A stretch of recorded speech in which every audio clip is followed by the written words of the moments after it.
You don't need to spend hundreds of dollars for a cool breeding project. Today's stars are living right under our feet.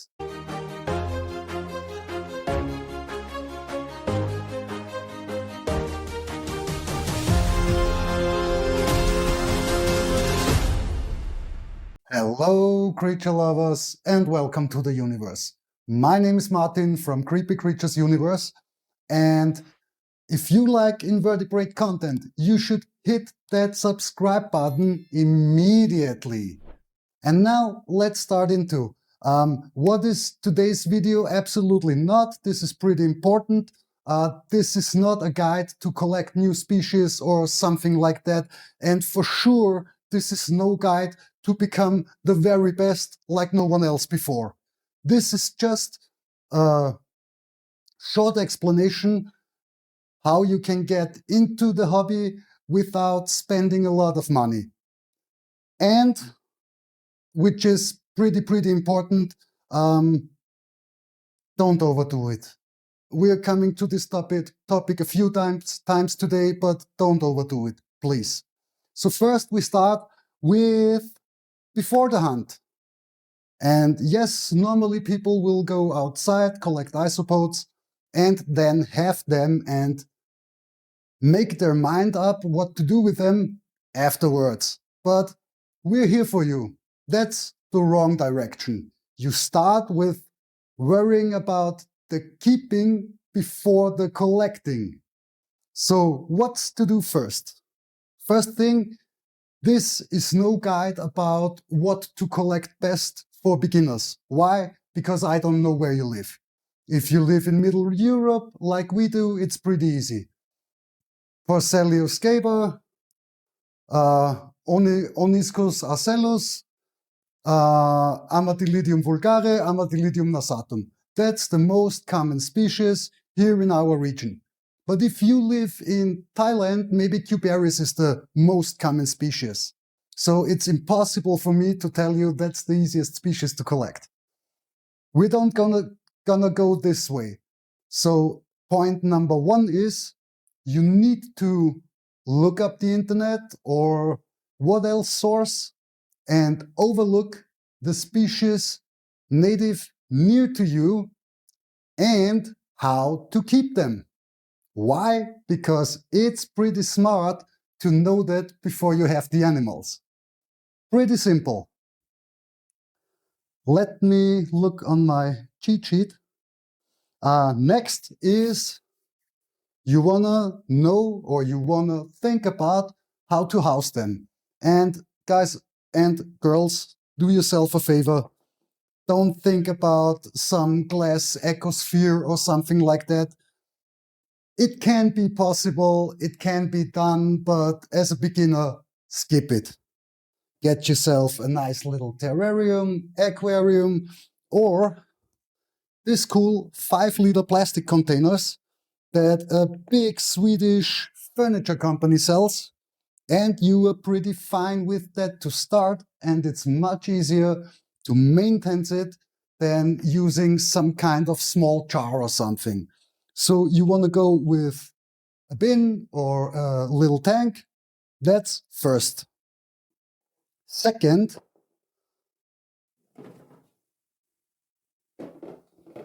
is, of course, substrate. You can collect everything outside, but before we start with the single components, guys and girls, or creature lovers, before we start with the single components, here is something you should absolutely consider before you go into the woods and collect stuff like crazy.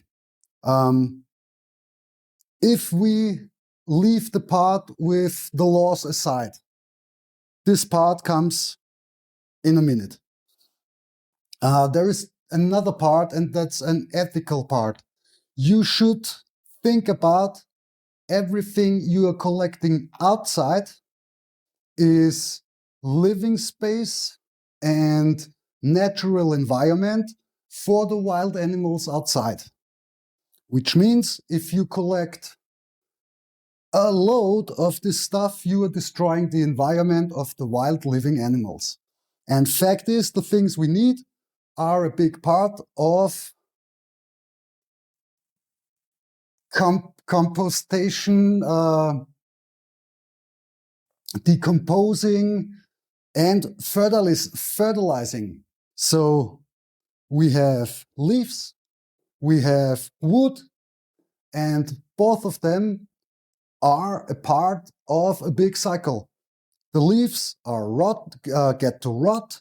When the leaves rot, it becomes humus, and this is the life base for a lot of animals, and for most animals we love and keep.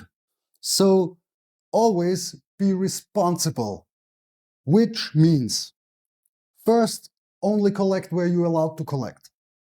Collect only on private property and ask the landowner if you are allowed to collect. Then know your local laws. That's pretty important. You don't want to collect somewhere you're not allowed to, and maybe on government ground, and maybe in a natural reservoir or something. Wish you all the best if that happens. Where do we collect? It's pretty simple. We collect from gardens, from friends where we know there are no pesticides used. We collect on private property, but in a responsible way. I don't collect on the same places every year. I switch places so that the leaves, where I take the leaves from one year, I make sure next year the leaves stay there. And it's not a clean surface. Yeah, there is already humus down there. So the impact is there, but it's minimal. And that's what you're looking for. A small impact on the environment, which means if you are breeding isopods and you have, I don't know, hundreds of bins or even 10 counts of bins, you should go out into the woods and collect your substrate there, because you're taking natural environment for the local species. With that being said, you're a beginner, you want to start off with your first 5-liter bin, take it from outside, it will be no problem. But make sure to stay to your local laws.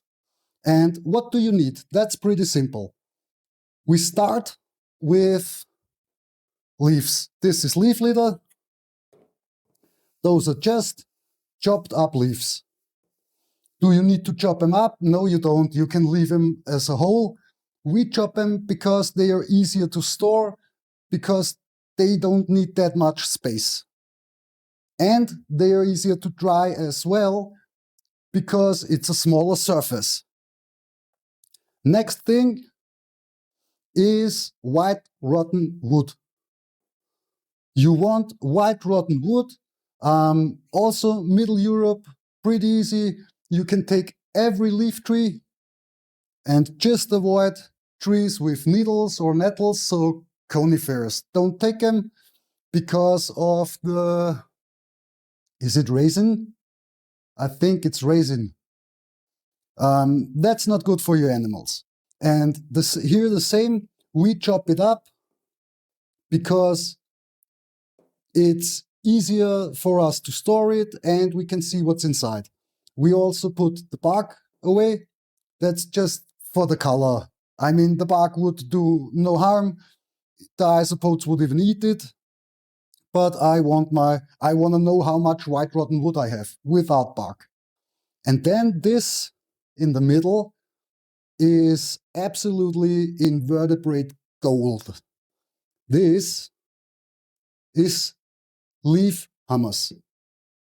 So basically rotten leaves that are nearly down to becoming earth. And you can collect that under the whole leaves, under the leaf surface, especially easily when there are somewhere some like holes in the ground. You know, you have a straight and then there is a hole and there is humus building. Or even in not a canyon, you know, the small version of a canyon, when you go into the woods and you have upgoing sides. In the middle there will be humus. But same here, it takes a lot of time to become that, to decay to that grade. If you need a lot of it, you should not collect it from the wild. If you need a 5-liter bin, it will be okay. What's next? Next is pretty simple. When collected, you dry it out until it's bone dry. I mean, really bone dry. Why? Pretty simple. You don't want to have hitchhikers inside, which means mites or gnats or something like that. If it's bone dry, the alive animals die, larvae will die, and yes, some eggs will survive, but you don't want to freeze, you don't want to heat, because we want the good microorganisms in there. And yes, of course, if there are some eggs that are surviving, that's okay for us, as long as the good microorganisms stay inside.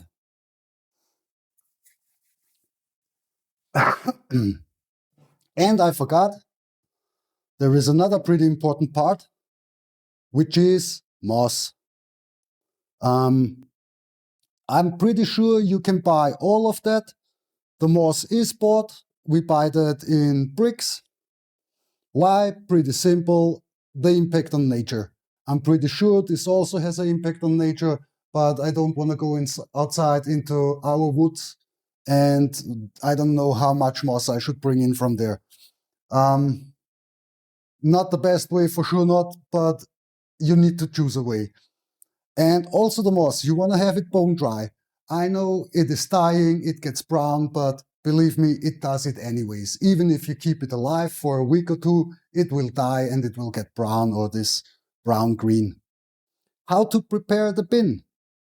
Pretty simple. Let me make a bit of space here, and I'll show it to you. It depends on one thing and one thing only, and that is, do you have a burrowing species or not? As you can see, the big difference here is, here are Porcellio pruinosus, and there is a lot of leaf litter, and the substrate isn't very deep. The leaf litter is deep, but not the base substrate. Why? Because they don't dig a lot. They have a lot of leaf litter to munch on, which is pretty cool, and they don't need that depth of substrate. On the other hand, we have Cuberis Spätz Panda King. Where are my pandas? Here are my pandas. Shoop.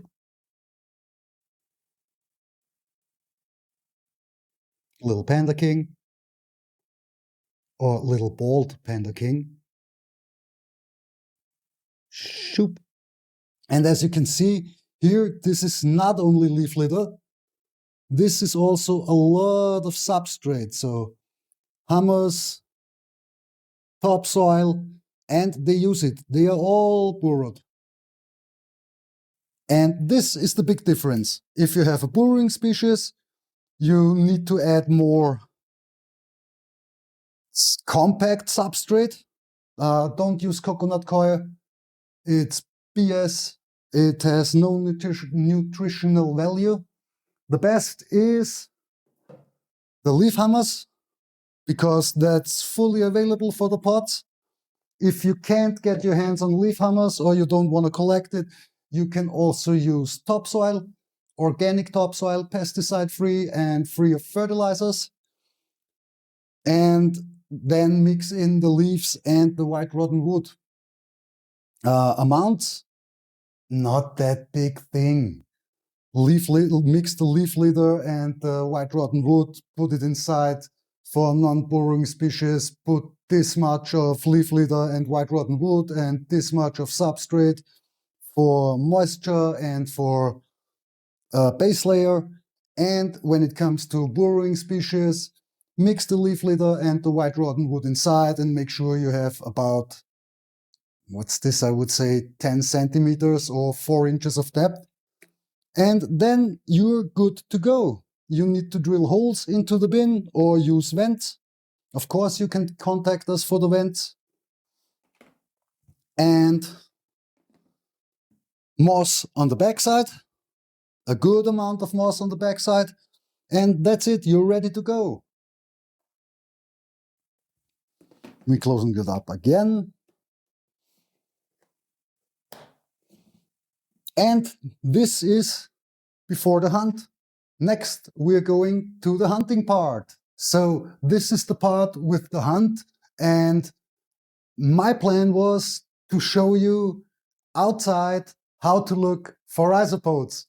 Yesterday it had 20 degrees Celsius, and the video is planned for about 2 weeks now, and this is the only day we can film it because it's the only day we are coming home at a time from work where it's not dark outside. And now let me show you something, guys. And then this happened. And yes, of course, this is snow 1 day after it had 20 degrees Celsius. Yes, how cool is that? So, with that said, the hunting part is an explaining part inside, but it's pretty easy, so it will work. So, with the nice weather outside, we have to talk about how to look for isopods or where to look. And in reality, it is pretty simple. It's the same here, yeah, you know your local laws. And before we talk about the collecting, there is one thing I just wanna get off my chest. If you wanna start out cheap with isopods, you don't need to go outside and collect them. Buy yourself Porcellio purinosus, you can get them for $3 to $5. You get 25 pieces or something. They have cool colors, and you can start a breeding project or a breeding bin for cheap. So don't go outside and collect isopods because you want to save money. That's stupid, sorry. But if you have children or you're just interested in the process of how a wild colony or some animals from the wild will adapt to a breeding environment, or you want to show to your children how this works, then collecting can be a good thing, but in a responsible way. What does that mean? First, only collect if you're allowed to.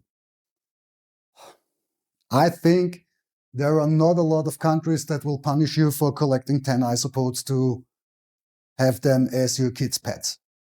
But I'm pretty sure there are a lot of countries who are gonna punish you for taking animals of their natural environment somewhere in an open space, in a public space, in a natural reservoir or something. So please do it responsible.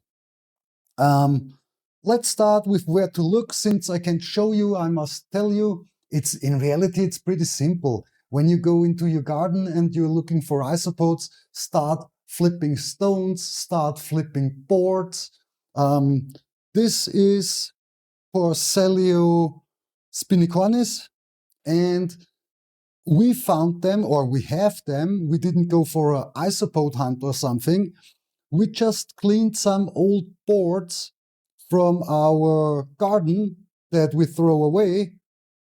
They were laying on concrete and the pods were underneath them or besides them and on them. So we didn't want to throw the pods away, and so we took 10 of, I don't know, 500 and put them into this box. And that's the next thing, guys. If you collect isopods from the wild, don't go in there with a shovel and take whatever is there. If you flip something and there are 50 animals, take 5 and it's okay. You don't need a lot of animals to start a breeding project. We started with 10 and did that multiple times. Also, when we bought isopods, you start with 10. You don't need to collect 200 isopods to have some pets. No, you start from scratch with a few animals, you can adapt your keeping conditions, and then you grow together. The colony is growing, your experience is growing. That's the right way, guys. This is how you collect. And how do you identify them? With the internet. You ask which species it is, but if you do that on social media, you will get, if you get 10 answers, you get 5 different. So also check natural databases like iNaturalist. This is a pretty good database, and most species you can identify not that hard. It's vulgare and asatum, where you need a little bit of better look, but everything else is not that hard. And by the way, if you ask yourself if it's Porcellio scaber or Oniscus asellus, look for their antennas. They have different size of parts. Yeah, I'm missing the right word now, but there are different numbers of the parts of every antenna. So I think scaber has 3 and asellus has 4, if I'm right now. And in reality, that's the collecting part. Next will be the cool thing, the easy thing, the care. And the care part in reality is the fun part and the easy part. They are feeding mainly on the decaying plant matter you put in the box. So they will feed on the moss, they will feed on the leaf litter, they will feed on the white rotten wood, but you can also feed them fresh food, which I see as treats. We feed mainly veggies. For me, I live in a region where the organic certificate is called bio, and bio does not mean pesticide-free or not mean 100% pesticide-free. So we only use veggies we can peel to make sure to have no pesticides inside. Carrot is a run-to, squash is a run-to, zucchini works but not that good, and leafy greens only from our own garden. So leafy greens are just the thing to get in the summer or when it's available from the garden, but not when I have to buy it. Next important thing is calcium. I forgot that with the substrate, mix in about 5% of calcium. And as calcium sources, I would recommend to you is crushed eggshell for the beginning. It's cheap, it's easy to get. You will have it as waste in your kitchen anyways, only if you're not vegan. If you're vegan or don't want to crush up the eggshells, you can use calcium carbonate. Please don't use cuttlebone. I heard that they are endangered because of the collecting of the cuttlebones. Squid, it's a squid. The squids should be endangered because of the collecting from the cuttlebones. I don't know if that's true, but fact is, cuttlebone comes from a squid, and fact is, the animal has to die to get it. So I think it's better to use eggshell or calcium carbonate or something like that. Then we have moisture. Moisture is not that easy to tell, but in reality, it's pretty simple. You have the moss on the back, and the moss is always wet or damp. It never dries out. You always want to have moisture in the moss, and then, depending on species, with the rest of the substrate. If you have a tropical species like cuberis, you want to have the whole substrate a bit moist and maybe a small dry area. And if you keep something like Pruinosis or Porcellio or the giant isopods that like it much, much drier, then you only water the moss and don't spray the rest of the bin. Calcium we talked about. And then the most important part. I know you have new animals that you love and you want to see and you want to show to the whole world. But You have new animals that are in a new enclosure, in a new environment, and that are pretty stressed out. So please, try to leave them alone as much as possible. Of course, you need to check humidity, of course, you need to check food, but here's the thing, if they run out of food, then the bin is empty. They feed on the moss, they feed on the substrate, so don't worry if they don't have carrots. Protein, same game, impossible to tell without knowing the species, but fact is, I think every isopod species needs a bit of protein. You can go with freeze-dried insects, and you can go with plant alternatives with algae. Spirulina or chlorella is a good protein source, as well as peas. I'm not a big soy fan, but peas will work. And just make sure to feed that amount they need. So when they are pretty protein driven, like most Porcellio species, you should feed a lot of protein. If you have cuperis, you don't need that much protein.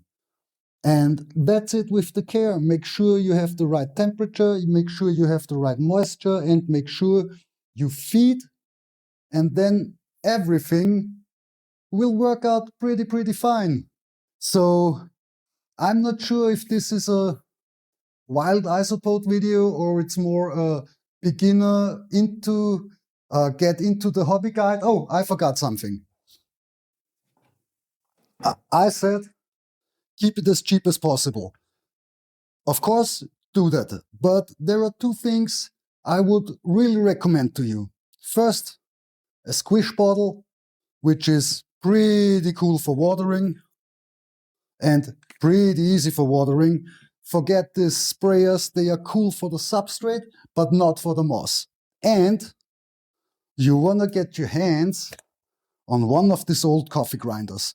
This is dirty, this is ugly, I know it's pretty dirty, but it does what it should do. And as you can see, last time we used it for crushing up eggshells. And you can also use it for crushing up white rotten wood parts or leaves. You can buy it new for 10 euros or I think about 10 bucks. So if you look used for a used product, get it for 5 euros or something and put in everything. It doesn't matter. If it's done, you get a new one. Period. And with that being said, nothing more to say for me besides wish you all the best. Have great 3 days and see you in the universe. Bye bye.